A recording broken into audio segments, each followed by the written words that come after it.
the country that sold itself to survive. Imagine a country so rich it stopped collecting taxes, free healthcare, free education, government-funded flights to Australia, just to go shopping.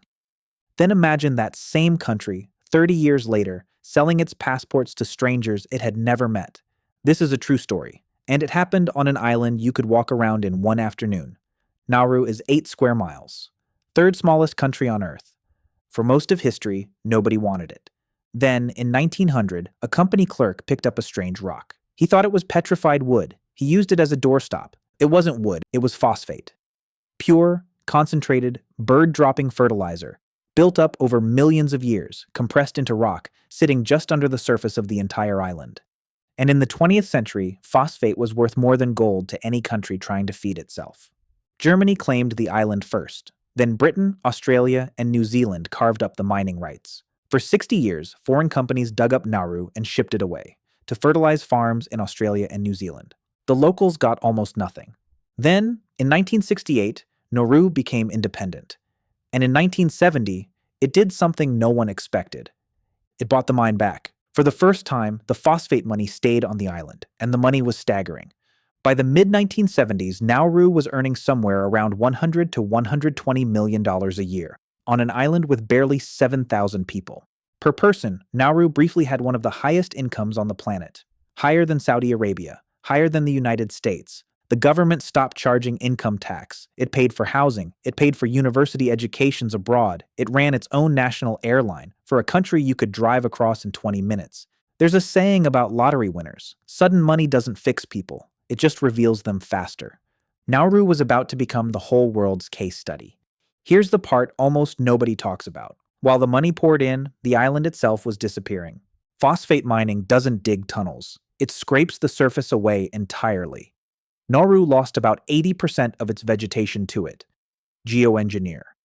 What's left where the topsoil used to be is called topside, a landscape of jagged limestone spikes, standing where forest once grew.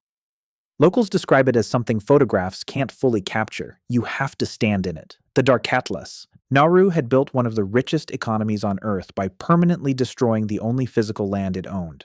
There was nowhere left to grow food, nowhere left to build, just money, and a hole where the country used to be. So the government did what governments with too much cash and no plan often do. It invested. Badly. There was a hotel in Australia, a hotel in Hawaii, a hotel in the UK. There was a West End musical about Leonardo da Vinci that lost the equivalent of about $4.6 million before it closed. Global Landscapes Forum. There was even, according to some accounts, a floating cocktail lounge. None of it made money. Almost all of it lost money. And by the late 1980s, the actual resource, the phosphate itself, was running out. The gold rush was ending, and Nauru had nothing built to replace it.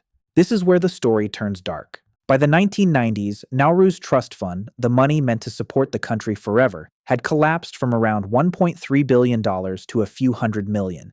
Dev policy. Desperate, the government found a new business model. It became a bank, not a real one.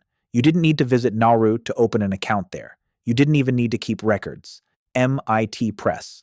Within a few years, tens of billions of dollars in criminal money moved through Nauru's banking system, laundered, hidden, and gone. MIT Press. The U.S. Treasury eventually named Nauru a primary money laundering concern. It was sanctioned. Cut off. One business closed, so Nauru opened another. It started selling passports. Not the slow, careful kind other countries offer to wealthy investors. Nauruan citizenship sold for a fee with almost no background checks at all. MIT Press. Reports at the time suggested some of the buyers had connections to organized crime. Others were reportedly tied to networks the U.S. government was actively hunting after 2001. Washington used the Patriot Act to go after Nauru directly, treating it effectively as a rogue state. Think about that phrase for a second. A country nobody could find on a map, sanctioned by name by the most powerful government on Earth. By 2004, the money was essentially gone. The airline's only plane had been repossessed. The national bank had failed. Nauru needed a new source of income. Any source. Australia offered one. A detention center. A place to hold asylum seekers Australia didn't want processed on its own soil.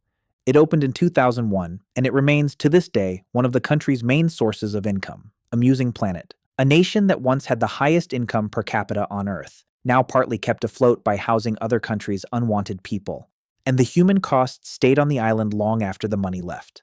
By 2011, Nauru had the highest obesity rate of any country in the world. When phosphate wealth made physical work optional, traditional fishing and farming were largely abandoned. The Dark Atlas, the Dark Atlas. Today, roughly 90% of the food eaten on the island is imported, much of it canned. Geoengineer. The land can't grow anything. It never fully recovered from being mined away. Here's the strange twist at the end. Nauru is now selling something else. Passports again, this time to raise money for its own survival, because rising sea levels are threatening to make the island uninhabitable. The country that got rich by digging up its own ground is now selling citizenship to fund an escape from the hole it left behind. Nauru was never destroyed by an invasion or a war or a natural disaster. It was destroyed by its own resource, and by every desperate decision made trying to replace it once that resource was gone. Sudden wealth doesn't test a country's economy, it tests what's underneath it. And on Nauru, when they finally looked, there was nothing left to stand on, literally.